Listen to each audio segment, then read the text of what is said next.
Hey, what is going on, guys? XpertFusion here, and today I want to kind of do a follow-up video to the video I did yesterday, which got a decent amount of feedback and a lot of negative feedback. If you look at the likes and dislikes, I got pretty goddamn roasted on that video, and just look at the comments as well.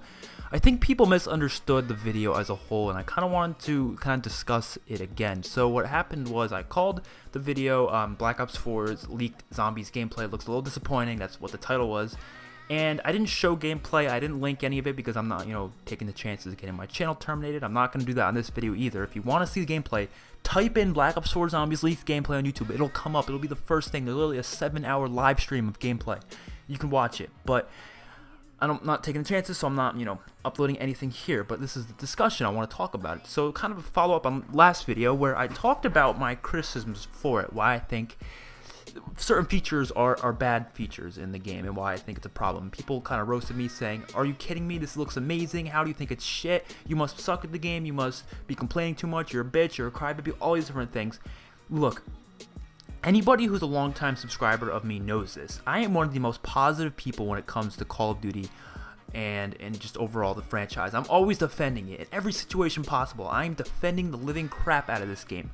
But when I see a problem, I will make a constructive criticism based on it. I'm not going to sit here and just say I love everything if I truly don't, because that's not how you get things changed. For example, back when blacks didn't have as many rights as everyone else, they had, segregation going on in the 1950s and 60s. If they didn't say anything, they would still not have rights to this day, because when you say stuff, when you complain, that's what gives you what you want. That's why I'm complaining, because I want this game to be perfect, and in my opinion, a lot of these problems aren't major enough to, damper the whole entire game in a negative way, but it definitely puts a minor damper on it that makes it not to be as good as I want it to be. And some guy on the 7-hour live stream, his name's Dr. Fuse, he kind of put 6 criticisms that he has. He said most of them are small nitpicks, just for me. The nitpicks that I was talking about in the last video, they're all basically nitpicks. The majority of them are nitpicks. I'm not, trying to sit here saying the game looks trash. It does not look trash. It looks fucking incredible. I think Black Ops 4 Zombies is going to be the best iteration of zombies we've ever had when it's all said and done. But just based off the gameplay I've seen, obviously I haven't played it yet, I have criticisms, and they are legitimate criticisms that I'm hoping they can fix or change in some way, shape, or form. So first things first, I think this guy made a huge point. He said the HUD. He says it has too much out of order and useless stuff on the screen. So if you haven't seen the HUD, I'll kind of explain it right now. You might want to take a look at it. I'm not going to put a picture of it because that could be copyrighted. But it's not that it's different. That's not the problem about it. I'm not the type of person that just complains about everything that changes. But it's just so badly placed, everything. So first of all, I don't like how the HUD is the same for every map. I think they should have distinct HUDs for each map to make it kind of add to the theme. Black Ops 2 did that. Even Black Ops 3 kind of did that with Shadows of Evil. I don't know why more Call of Duties can't make different HUDs for each map. It actually adds to the theme completely. Or at least make it separate for the Ether story and the Chaos story. Have 2 different things. They said they really wanted to make them separate, but honestly, there's so many things that are completely the same on both storylines, and they said they wanted to make them separate, but the HUDs are the same, the gobblegums are the same, the perks are the same. They obviously just have different looking machines. So they tried to make a distinct difference between the two, but they did a terrible job at it, just looking at, gameplay. It's not a big problem to me, though. I'm just saying that they said they would, but they didn't. The perks are in a terrible location. For example, they're literally dead in the middle of the screen, the bottom middle. They're just sitting there, which that's where they were in IW, but the thing about IW is you have to actually purchase them for them to appear. But these perks literally stay there the entire game, even if you don't have them. It just means that those 4 perks are on the map at a time, which I'm still complaining about the perk system. It's terrible. You should not limit us to having 4 perks per map. You should just have all the maps on there. They shouldn't be, assigned to generic looking machines. They should have just left it how it is. This is not something they're going to change, though, because they've already had the system in place. But it's just a terrible idea. I don't know who came up with it. It's not a good change. I'm sorry. You can call me a bitch. You can call me an asshole. You can call me a complainer, but it's a terrible change. That's my opinion. And it shouldn't show up. The perks shouldn't show up unless you actually buy them. They shouldn't just pop up there and then they kind of glow up when you buy them. That's kind of how it works, and they're just kind of faded out if you don't have them. But they shouldn't even be there if you don't have them purchased, and they shouldn't be in the middle bottom of the screen. They should be kind of on the left side. I wish there was a way to customize your HUD. That would have been cool. The round change is in the top left. You know, that's not where it usually was before, but that's not a big problem for me. I think it's fine there. It doesn't really matter. The ammo, stuff like that, that's in fine positions. I don't really mind it. I don't really like how the gobble guns take up the whole D-pad. I don't really know how that's going to work. But, yeah, in my opinion, I'm not a fan of that. I'm just not a fan of that.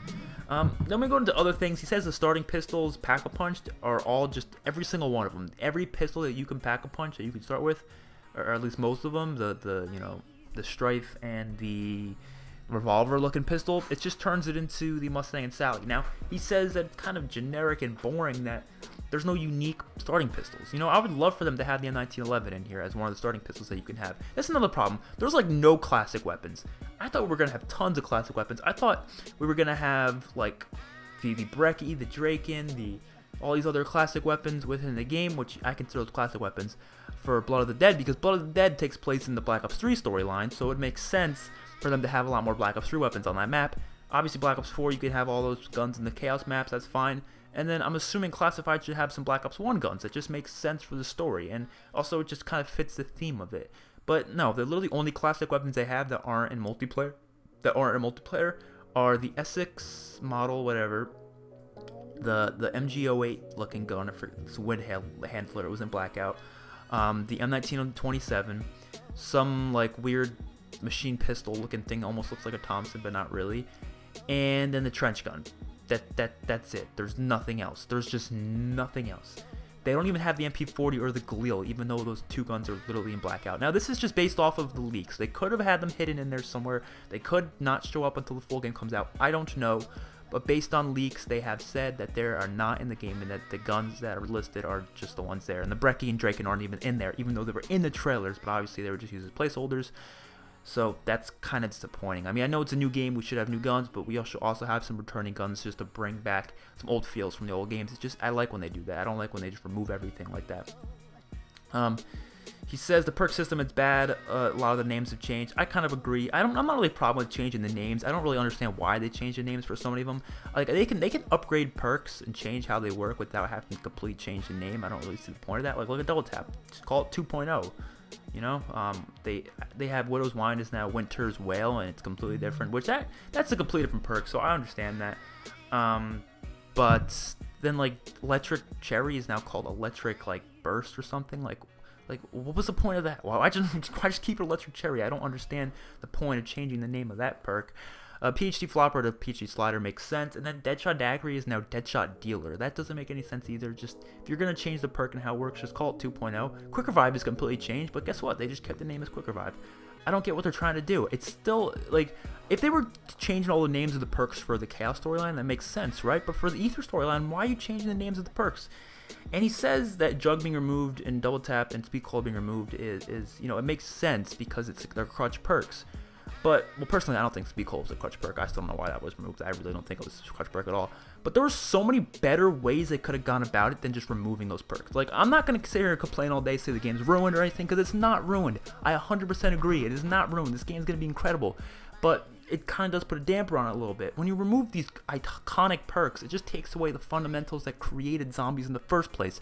And it turns off a lot of people. It doesn't really turn off me, but it turns off a lot of people. It does. And I don't want to see people get turned off from zombies. But when you take out things that made zombies what it is, that's kind of an issue. That is kind of an issue. That's like taking out Pack-a-Punch and not having it at all. Like, you know, for certain maps, yes, you can remove Jug, remove Speed Cold, for certain maps, do it, but don't do it for every map.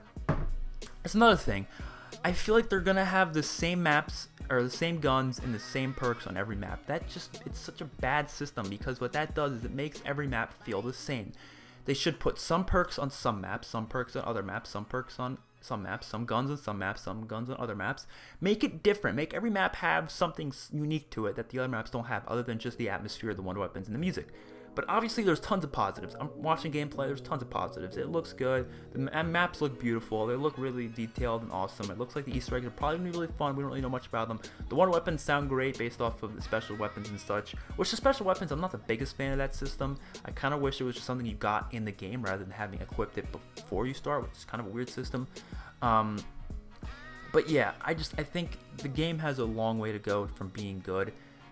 not being good, from being amazing. I think it's definitely going to be great no matter what. I'm 100% sure. I just want it to be as good as possible. And these little things here and there, like removing perks, changing how the perk system works, it wasn't a change we needed. It's not like this was something that we needed forever, like mutations or custom settings. We needed custom settings. We needed all that. That was great changes that they have added. But great features that they added, mind you. But for perks, if they really wanted to change the perk system, why not just give us upgradable perks, or give us ways to earn more than 4 in a game through Easter eggs? Difficult Easter eggs. Don't make it easy to get more than 4. You know, do stuff like Origins where it's actually really difficult. If you want a jug to not be crutch perk, then nerf it. Make it so it's not as useful. Make double tap not as useful. Make double tap just bring back double tap 1, so it's not as useful, because that perk was not as useful as double tap 2. Or make double tap 1.5. Make it not as good as 2, but not as bad as 1. Speed cola, make it so it's not as good either. Have alternatives. Have fast mags in the weapon kits, just like they did in Black Ops 3. So speed cola is not really necessary. Speed cola either way wasn't necessary. I never used speed cola unless I had a LMG, really. So I don't see how speed cola is necessary. And they still have crutch perks here anyways. I'm sure, reading the descriptions of the perks, a lot of them are going to be crutch perks that I'm going to use every game. Quick Revive and Stamina Up are like, I'm going to use them at both of them. You're going to have crutch perks in zombies. It's how it works. But if you want to play your playstyle differently, you can do that. You can earn more than 4 perks in games like Black Ops 2 and such because of different Easter eggs that they've added to the map. But that doesn't fundamentally make it easier. You have to add in things that make it harder, like harder boss zombies, make the zombies run faster, quicker, have them have more health, and then it equals itself out. You still give us replayability through the amount of perks they have. You give us a lot of options. You don't limit us and restrict us to 4 per map, which is such a stupid thing to have to pick them beforehand. If you want to keep us having 4 perks at a time, that's fine, but don't make only 4 perks on the map. Give us more options each game. I know you have the options beforehand, but I should be able to have the options during the game. I should be able to go through the game and be like, okay, this is what I want to get because these circumstances go about. I got this weapon. Okay, you know what? Now I want to get this perk because I have this weapon. Or this happened, I went down, but you know what? I think I need this perk now. Stuff like that is something that needs to be in zombies, and something that's been fundamentally based off of zombies for years. It's been in every zombies game. Removing Jug, I can get around that. You know, World War II did it, and I got around it. I got okay with it. But doing stuff like this, giving us 4 perks per map, limiting it, and having 14 total, and having them at every map, it's just... It's not good. I'm sorry, Treyarch. I love you guys. I think you're going to make an amazing game, but these systems need to be changed, or else it's going to put a damper on the game. Not substantially. It's not going to ruin it, but it's going to put a damper on it. And if you don't agree with me, go ahead. Dislike the video. I don't give a shit. I hope you dislike it. I got a ton of dislikes on the last video. I'm expecting to get a ton on this one. I don't care. Dislike the shit out of it if you'd like. Let me know what you guys think in the comment section below. And I'll see you guys on the next one. I'm definitely going to be bringing you guys live streams and my first impressions on the game itself. Maybe my opinions will change, but I really doubt my opinions will change about the perk system itself. Maybe about other stuff it'll change, but the perk system probably not going to change unless they actually change something for the better. But hopefully you guys enjoyed. I'll see you guys in the next one, and peace out.